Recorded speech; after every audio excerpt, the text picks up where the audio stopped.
one crazy one that I've seen popping up on the news is the release of unsealed court documents in the Jeffrey Epstein case.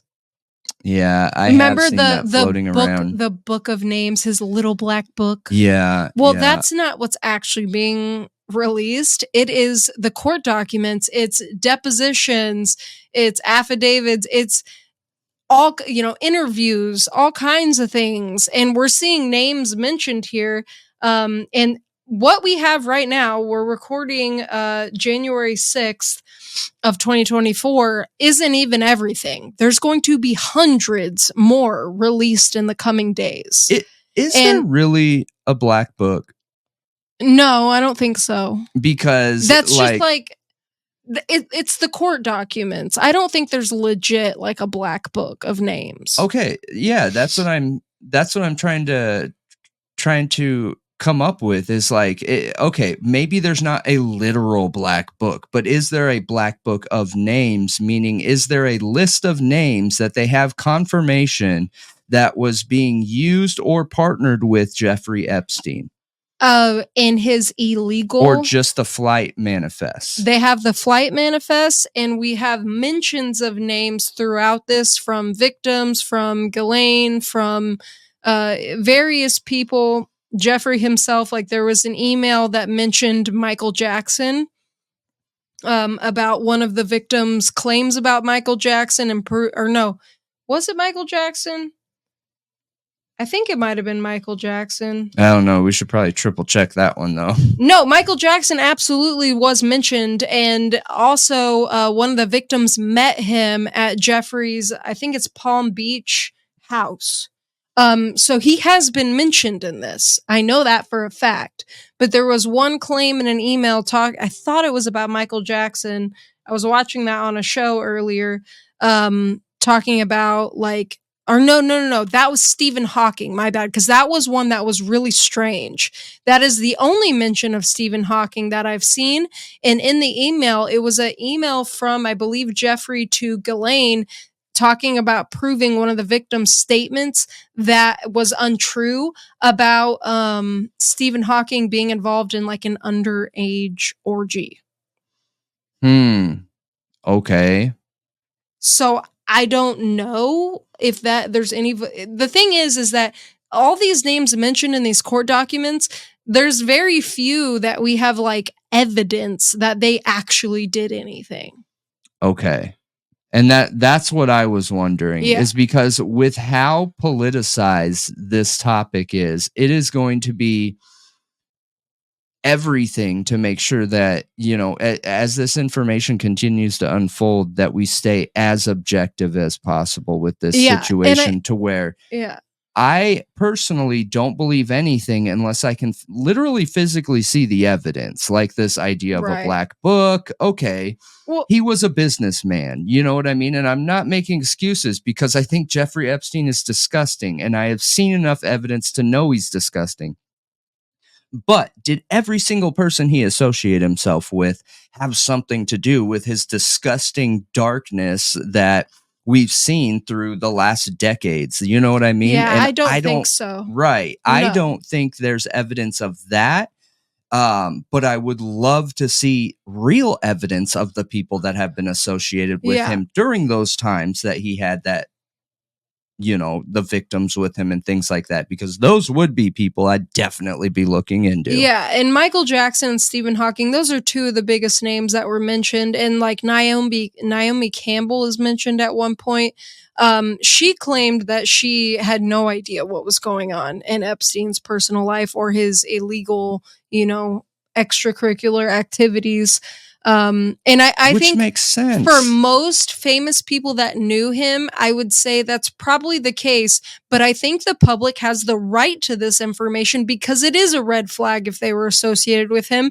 But that doesn't mean, no one else has been charged, in anything. So, and I think if there was real evidence, they probably would be, since this is all coming out. But I mean, I think we have the right to see who was going to that island, who was visiting that island, who was hanging out with him, because that island is known for being what it was. Yeah. So if you visited that place, like, that's a red flag for me, and I'm going to look at your other actions and other things to see, are you like that? Is there a possibility of guilt there? Yeah, absolutely. Because again, too, one thing I just want to clarify is, like, visiting that island doesn't mean you're guilty. It's just a red flag. It's just a reason to look deeper, like you were saying, into somebody's past and background. Because again, just looking at it from a business perspective, if I was Jeffrey Epstein and if I was had hundreds of millions of dollars and making multiple different business moves in multiple different industries all the time, and I'm trying to land deals and stuff like that, you salesmen, the people that you're trying to land deals with, and you're going to take care of them. Hey, let me invite you out to my island. Let me show you that I can back all of my claims that I'm talking about. Let me show you a good time. Let me do it. Doesn't necessarily mean there's something wrong going on. But if you're that person that visited that island and nothing weird went on, it was completely above water and legitimate, wouldn't you be willing to be comfortable having your background looked into to make sure that the rest of the people that did visit there and were doing illegal things get caught? That's why I trust the people who have come out and spoken more than I trust the people who are avoiding anything to do with it. Right. The people who absolutely are, like, hiding and won't talk about it are the people that I have major red flags over. Like, Naomi Campbell came out, said, I didn't know anything about this. Trump actually was said to be the one person out of everyone who actually got on the call and cooperated and offered up any information he could to help, which was kind of crazy to me, but I don't know what that means. Like, why is he the only single one to do that? I mean, I don't know. He is, if Naomi Campbell. Yeah, that was a public statement. Trump got on the phone with the authorities and actually offered information. That could be a sign of his ego at the same time, though. I know. I don't want to go down the political. No, we're talking about the person. But whether you believe that, whether you're a Trump supporter or not, everyone knows he has an ego. Like, it just comes with the guy. You know what I mean? So it might be egotistical where he hopped on the call and like, I don't need a lawyer to tell me what to do. I'm just going to talk straight to him. Where you have people like Naomi Campbell, who is literally a brand. Like, her entire income is her, and she is a brand. You know what I mean? I don't think she has the ability to just go out and talk to authorities. Yeah. There's a reason why you have, like, brand managers and people managers and things like that. Yeah. So some of the biggest names named in this were Bill Clinton, Donald Trump, and neither one of them seemed to be more implicated or anything based off of what we've seen so far. Michael Jackson, Sarah Kellen, which was Epstein's former assistant, Jean-Luc Brunel, who was a French modeling agent suspected of scouting girls for Epstein, and who also offed himself by hanging in a Paris jail in 2022 while awaiting trial for accusations of the R word. Interesting. Yep. Weird. Bill Richardson, who's the former governor of Mexico, who has New Mexico, yes, who has also passed away. Leslie Wexner, the billionaire founder of L Brands, which owns Victoria's Secret and Bath and Body Works, was mentioned in Maxwell's deposition. Glenn Dubin, hedge fund manager and billionaire. That's all he is. I'm pretty sure that's the guy that owned Jeffrey Epstein's house before he took it over, but I could be wrong in that. Oh, I'm not sure.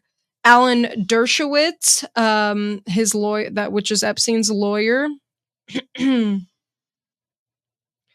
Marvin Minsky, a computer scientist and former MIT professor. And that's some of the biggest names. And Stephen Hawking. Yeah. Which is odd. Yeah. That's really wild. weird. Wild. Yeah. Interesting. That's definitely something to keep an eye on, because again, this is one of those topics that is so political that it almost leaves a bad taste in people's mouth. But let's be real here. This is a true crime topic. This was criminal. There were who knows how many victims, and they were really high profile aggressors. So yeah, I mean, these cases are the cases I think are some of the most important to talk about when you have, world elite preying on young people. Like, that's incredibly important to talk about. Trafficking is incredibly important to talk about. Agreed. I want to know more about this Jean-Luc Brunel, the French modeling agent who was supposedly scouting girls, or allegedly scouting girls for Epstein, killing himself in jail. Yeah. Like, that is oddly reminiscent to Epstein's death. Yeah. Yeah, that's a good connection. Yeah. But I want to know what you think. If you know any more about it, if you want us to dig deeper into the actual documents once they're all out and hear our thoughts on it, definitely let us know.